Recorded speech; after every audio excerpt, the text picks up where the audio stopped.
اب سارے حقائق سامنے آئے ہیں، فواد چودھری کی جانب سے بتایا گیا ہے، کیا کہیں گے آپ اس پہ؟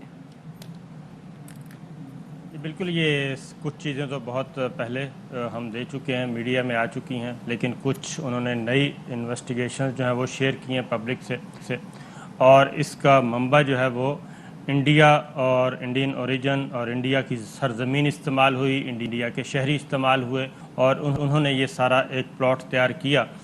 تو یہ پہلے سے علم تھا، اور اس میں صرف ایک میں ضرور کہوں گا کہ انڈیا کے ساتھ ساتھ ایک پورشن وہ مس کر گئے ہیں. وہ شاید اس لیے مس کر گئے کہ سب سے وقت بگاڑنا اچھا نہیں ہوتا. اس میں انگلینڈ بھی انوالو ہے، اس میں خود فائیو آئیز، کیونکہ نیوزی لینڈ کے جو نیوز پیپرز ہیں، نیوزی لینڈ کا جو میڈیا ہے وہ بھی یہ بتا رہا ہے کہ اس میں فائیو آئیز کا فورم بھی استعمال ہوا، جس کا مطلب ہے امریکہ، کینیڈا، برطانیہ، آسٹریلیا، نیوزی لینڈ، یہ جو فورم ہے یہ بھی آپس میں مل کے کھیل رہے تھے اور نیوزی لینڈ کو پریشرائز کر رہے تھے. تو انڈیا لا محالہ اس کا حصہ ہے، کیونکہ انڈیا مختلف فورمز پہ الگ جو فورم ہے سیکورٹی کے اور اینٹی چائنا اور اینٹی پاکستان، اس کا ایک ممبر ہے. تو یہ ساری چیزیں سامنے آ چکی ہیں، لیکن اصل ہے کہ کیا ہم یہ ساری چیزوں کو یوٹیلائز صحیح کر سکیں گے.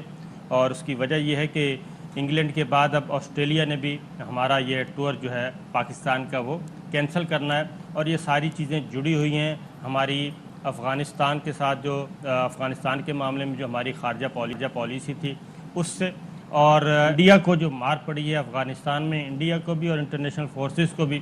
وہ پاکستان کو قربانی کا بکرا بنانا چاہ رہے تھے، لیکن پاکستان الحمدللہ ابھی تک محفوظ ہے اور بچا ہوا ہے، اور جو کچھ ایکسپیکٹ کیا جا رہا تھا افغانستان میں بدامنی کے لیے وہ بھی نہیں ہوا.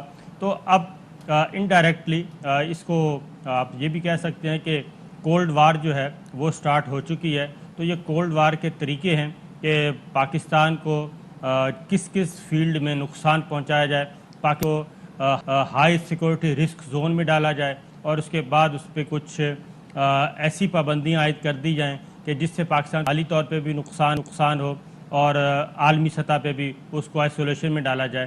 تو یہ ساری چیزیں ہیں، اور میرا خیال ہے کہ پاکستان کو متبادل طریقہ اختیار کرنا چاہیے، اور سری لنکا، زمبابوے، افغانستان، پاکستان، سری لنکا، یہ ایک بہت اچھا، ساؤتھ افریقہ، یہ ایک بہت اچھا کمبینیشن بن سکتا ہے کرکٹ کے لیے.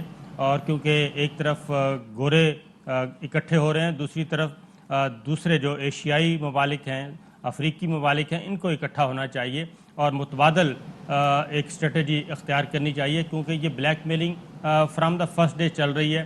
آج کل یہ سیکورٹی کے ضمن میں آئی ہے. اس سے پہلے بھی آپ نے دیکھا ہے کہ جو کیا کہنا چاہیے کہ پاکستان کی، اور ایون پہلے اس میں انڈیا بھی شامل ہوتا تھا، سری لنکا بھی، جو ایک گورا سپیریورٹی کمپلیکس ہے وہ موجود ہے کرکٹ کی دنیا میں. بالکل ٹھیک ہے، آپ صحیح کہہ رہے ہیں صابر صاحب. آپ کے اسی پوائنٹ کو لے کے چلتے ہیں سینئر کرن پرسن ارشد شریف صاحب کی طرف. ارشد شریف صاحب، بے نقاب ہو گیا بھارت، ہم نے ثبوت سامنے رکھ دی ہیں. پاکستان کو اکیلا تنہا کرنے کی کوشش بھارت کی جو وہ نئی نہیں ہے، لیکن اب یہ جو کرکٹ پر حملہ کیا گیا پاکستان کی کرکٹ پر، پاکستان کو کیسے کاؤنٹر کرنا چاہیے؟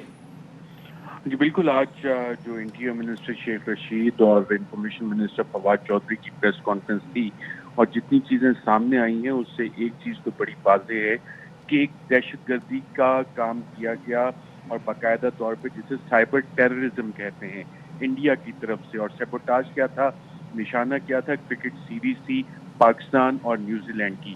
یہ ایک بہت بڑی چارج شیٹ ہے جو کہ آج حکومت پاکستان باضابطہ طور پہ سائبر ٹیررزم کے حوالے سے بھارت کے خلاف سامنے لے کے آئی، اور تمام ثبوتوں کے ساتھ، آئی پی ایڈریسز کے ساتھ، وہ پورا جتنا سائبر ایویڈنس آپ اس کو کہتے ہیں وہ ایک کرمنل ریکارڈ کے ساتھ پیش کیا ہے حکومت پاکستان نے. اب یہ پریس کانفرنس تو ہوگی، لیکن انٹرنیشنل فورم پہ یو این جنرل اسمبلی کا اجلاس بھی چل رہا ہے. پرائم منسٹر صاحب نے اس میں باقاعدہ طور پہ ویڈیو لنک سے غالباً خطاب بھی کرنا ہے. تو اس میں میرا خیال یہ بہت ضروری ہے کہ دنیا کو پرائم منسٹر صاحب آگاہ کریں کہ بھارت کی طرف سے اب کھیلوں کو بھی سائبر ٹیررزم کا نشانہ بنایا جا رہا ہے. یہ سائبر ٹیررزم کے ایویڈنسز آج حکومت پاکستان نے دنیا کے سامنے رکھ دیے ہیں. اور اگر آپ تھوڑی سی ٹائم لائن کو ٹریس کریں تو بھارت کی طرف سے جو فالس فلیگ آپریشنز ہوتے ہیں خاص طور پہ UN جنرل اسمبلی کا جب بھی اجلاس آتا ہے اس کے آس پاس یا وہاں پہ کوئی الیکشن ہو رہے ہیں تو فالس فلیگ آپریشنز کیے جاتے ہیں. پلوامہ ایک بہت بڑا فالس فلیگ آپریشن تھا جس میں اپنے ہی 40 انڈین فوجی انہوں نے قربان کر دیے اس وجہ سے کہ جی پاکستان کے اوپر حملے کا منصوبہ بنانا تھا. مودی کو الیکشن میں ون چاہیے تھی, BJP کی جو RSS ہے اس نے پاپولیرٹی گین کرنی تھی, تو اس چکر میں اس حد تک بھی وہ جاتے ہیں. اور اب کرکٹ کو بھی انہوں نے نہیں چھوڑا ہے جس کو جینٹلمین گیم کہا جاتا ہے. تو یہ وہ ایویڈنسز ہیں جس کو پروڈیوس کرنا چاہیے کہ UN